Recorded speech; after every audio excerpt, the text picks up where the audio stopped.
ನಮಸ್ಕಾರ. ಆಹಾರ, ಆರೋಗ್ಯ, ಅಧ್ಯಾತ್ಮ ಈ ಸಂಸ್ಕಾರದ ಬೆಳಕಿಗೆ ತಮ್ಮೆಲ್ಲರಿಗೂ ಸ್ವಾಗತ, ಸುಸ್ವಾಗತ. ಈಗ ತಾನೇ ನಾವು ಸಿದ್ದರಾಮೇಶ್ವರರ ಜಯಂತಿಯನ್ನು ಆಚರಿಸಿದ್ದೀವಿ. ಸಿದ್ದರಾಮೇಶ್ವರರು ಸೊನ್ನಾಲಿ ಅಂದರೆ ಇವತ್ತಿನ ಶೋಲಾಪುರ್ನಲ್ಲಿ ಜನಿಸಿದರು. ಒಡ್ಡರ ಮನೆಯಲ್ಲಿ ಜನಿಸಿ ಅವರು ಜನರ ಹಿತಕ್ಕಾಗಿ ಕಟ್ಟೆಗಳನ್ನು ಕಟ್ಟಿ, ಕೆರೆಗಳನ್ನು ಮಾಡಿ, ಬಾವಿ ತೋಡಿ ಜನರಿಗೆ ಮತ್ತು ಹೊಲಗಳಿಗೆ ನೀರು ಉಣಿಸುವಂಥ ಕೆಲಸವನ್ನು ಮಾಡುವಂಥ ಕಾಯಕಯೋಗಿಯಾಗಿದ್ದರು. ಆದರೆ ಒಂದು ಸಲ ಅಲ್ಲಮ್ಮ ಪ್ರಭುಗಳವ್ರನ್ನ ನೋಡಿಬಿಟ್ಟು, ಇದೇನು ಒಡ್ರಾಗಿ ಕಲ್ಲು ಹೊಡಿತಾ ಕೂತ್ಕೊಂಡಿದೆಯಾ, ನೀನು ಪರಮಾತ್ಮನನ್ನು ನೆನೆಸೋದು ಬೇಡವಾ ಅಂತ ಕೇಳಿ ಅವರನ್ನು ಕಲ್ಯಾಣಕ್ಕೆ ಕರ್ಕೊಂಡ್ಬಂದು ಚನ್ನಬಸವಣ್ಣನ ಹತ್ರ ಅವ್ರಿಗೆ ದೀಕ್ಷೆ ಕೊಡಿಸ್ತಾರೆ. ಆಗ ಅವ್ರು ಹೇಳ್ತಾರೆ, ವಾಕ್ಸಿದ್ಧಿಯುಳ್ಳಿಯವರು ಕೋಟ್ಯಾನು ಕೋಟಿ, ಮನಸ್ಸಿದ್ಧಿಯುಳ್ಳವರು ಕೋಟ್ಯಾನು ಕೋಟಿ, ಭಾವಸಿದ್ಧಿಯುಳ್ಳವರು ಕೋಟ್ಯಾನು ಕೋಟಿ, ನಿಮ್ಮ ಸಿದ್ಧಿಯುಳ್ಳವರನ್ನು ಇಲ್ಲ ಕಂಡಯ್ಯ ಕಪಿಲಸಿದ್ಧ ಮಲ್ಲಿಕಾರ್ಜುನ ಅಂತಂತಾರೆ. ಅಂದರೆ ನಾವು ಏನೇ ಮಾಡ್ಬೋದು, ಮಾತಿನಲ್ಲಿ ಚತುರರಾಗಿರ್ಬೋದು, ಕೆಲಸದಲ್ಲಿ ಇದು ಭಾಳ ಬುದ್ಧಿವಂತರಾಗಿರ್ಬೋದು, ಭಾವದಲ್ಲಿ ಚೆನ್ನಾಗಿರ್ಬೋದು, ಏನೇ ಆದರೂ ಕೂಡ ನಮ್ಮ ಮನಸ್ಸು ಶುದ್ಧ ಇರೋದ್ರ ಜೊತೆಗೆ ನಾವು ಪರಮಾತ್ಮನ ಸಿದ್ಧಿಯನ್ನು ಪಡೆದೇ ಇದ್ದರೆ ಪ್ರಯೋಜನ ಇಲ್ಲ ಅಂತ ಅವರು ಹೇಳ್ತಾರೆ. ಹಾಗಾಗಿ ಅವರು ಆ ಸಿದ್ಧಿಯನ್ನು ಪಡೆದಂಥ ಅದ್ಭುತವಾದಂಥ ವ್ಯಕ್ತಿ ಆಗಿ ಆಗಿನ ಕಾಲದಲ್ಲಿ ಅತ್ಯಂತ ಉತ್ಕೃಷ್ಟವಾದಂಥ ಶರಣರು ಅಂತ ಹೆಸರು ಪಡೆಯೋದಲ್ಲದೆ ಅಲ್ಲಮ್ಮ ಪ್ರಭುಗಳು ಮತ್ತು ಚನ್ನಬಸವಣ್ಣನ ನಂತರ ಶೂನ್ಯ ಪೀಠವಾದ ಒಂದು ಮೇಲೆ ಅಧ್ಯಕ್ಷರಾಗಿ ಕೂತ್ಕೊಂಡವರು ಅವರು.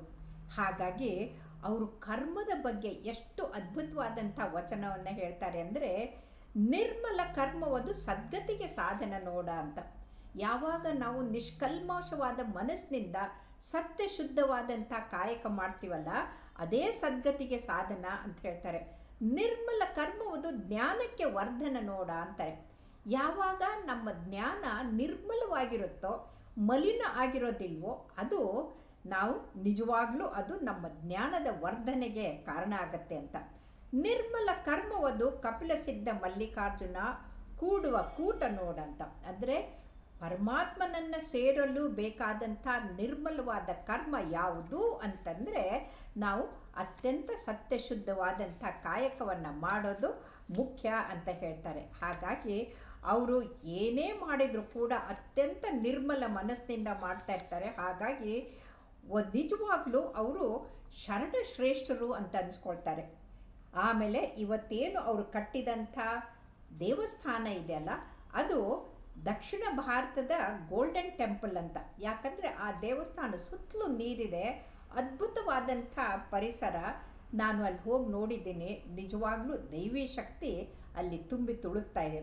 ಹಾಗಾಗಿ ನಾವು ಯಾವುದೇ ಒಂದು ಪವಿತ್ರ ಸ್ಥಾನ ಅಂತ ಕರಿಬೇಕಾದ್ರೆ ನೀರು ಅಥವಾ ಜಲ ಅಥವಾ ಯಾವುದನ್ನೇ ತಗೊಂಡ್ರೂ ಕೂಡ ಯಾವುದು ಪವಿತ್ರ ಅಂತಂದರೆ ನಮ್ಮ ಮನಸ್ಸು ಪವಿತ್ರ ಆಗಿರಬೇಕು ಅಂತ ಅವ್ರು ಹೇಳ್ತಾರೆ. ಒಬ್ಬರ ಮನವ ನೋಯಿಸಿ ಒಬ್ಬರ ಘಾತವ ಮಾಡಿ ಗಂಗೆಯಲ್ಲಿ ಮುಳುಗಿದರೆ ಏನಾಗುವುದಯ್ಯ ಅಂತ. ಒಬ್ಬರ ಮನಸ್ಸಿಗೆ ನೋವು ಮಾಡಿ, ಅವ್ರಿಗೆ ತೊಂದರೆ ಕೊಟ್ಟು, ಅವ್ರಿಗೆ ಹಿಂಸೆ ಕೊಟ್ಟು, ಅವರನ್ನು ಹಾಳು ಮಾಡುವ ಕೆಲಸ ಮಾಡಿ ಗಂಗೆಯಲ್ಲೂ ಹೋಗಿ ಮುಳುಗಿದರೆ ನಮ್ಮ ಪಾಪ ಹೋಗುತ್ತಾ? ಇಲ್ಲ ಅಂತ ಹೇಳ್ತಾರೆ. ಯಾಕೆ ಅಂತಂದರೆ ಅದಕ್ಕೆ ಉದಾಹರಣೆ ಕೊಡ್ತಾರೆ. ಚಂದ್ರನು ಗಂಗೆಯ ತಡೆಯಲ್ಲಿದ್ದಡೇನು ಕಲಂಕ ಬಿಡದಾಯಿತ್ತಯ್ಯ. ಅಂದರೆ ಶಿವನ ತಲೆ ಮೇಲೆ ಚಂದ್ರ ಇರುತ್ತೆ, ಅದ್ರ ಮೇಲೆ ಗಂಗೆ ಸದಾ ಪವಿತ್ರ ಗಂಗೆ ನೀರು ಸುರಿತಾನೇ ಇರುತ್ತೆ. ಆದರೂ ಕೂಡ ಆ ಚಂದ್ರನ ಕಳಂಕ ಹೋಗಿದ್ದಿಲ್ಲ ಅಂತ ಹೇಳ್ತಾರೆ. ಹಾಗಾಗಿ ಅದು ಕಾರಣ ಒಬ್ಬರ ಮನವ ನೋಯಿಸದವನೇ, ಒಬ್ಬರ ಘಾತವ ಮಾಡದವನೇ ಪರಮ ಪಾವನ ನೋಡ ಕಪಿಲಸಿದ್ಧ ಮಲ್ಲಿಕಾರ್ಜುನ ಅಂತ. ಕಪಿಲಸಿದ್ಧ ಮಲ್ಲಿಕಾರ್ಜುನ ಅವರ ವಚನಾಂಕಿತ.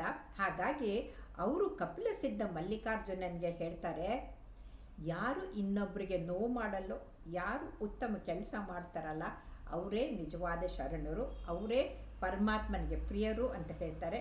ಬನ್ನಿ ನಾವು ಕೂಡ ಈ ಸಿದ್ದರಾಮೇಶ್ವರ ಜಯಂತಿ ಕೇವಲ ಆಚರಿಸೋದಲ್ಲ, ಕೇವಲ ಭಾಷಣ ಮಾಡೋದಲ್ಲ, ನಮ್ಮ ನಡೆ ನುಡಿಗಳಲ್ಲಿ ಅವರ ವಚನಗಳನ್ನು ಅಳವಡಿಸಿಕೊಂಡಿದ್ದೇ ಆದರೆ ಈ ಸಮಾಜ, ಈ ದೇಶ, ಈ ಕರ್ನಾಟಕ ಕಲ್ಯಾಣ ಕರ್ನಾಟಕ ಆಗುತ್ತೆ. ಬನ್ನಿ. ನಮಸ್ಕಾರ. ಎಲ್ಲರಿಗೂ ಶುಭವಾಗಲಿ. ಸಿದ್ದರಾಮೇಶ್ವರ ಜಯಂತಿಯ ಶುಭಾಶಯಗಳು. ನಮಸ್ಕಾರ.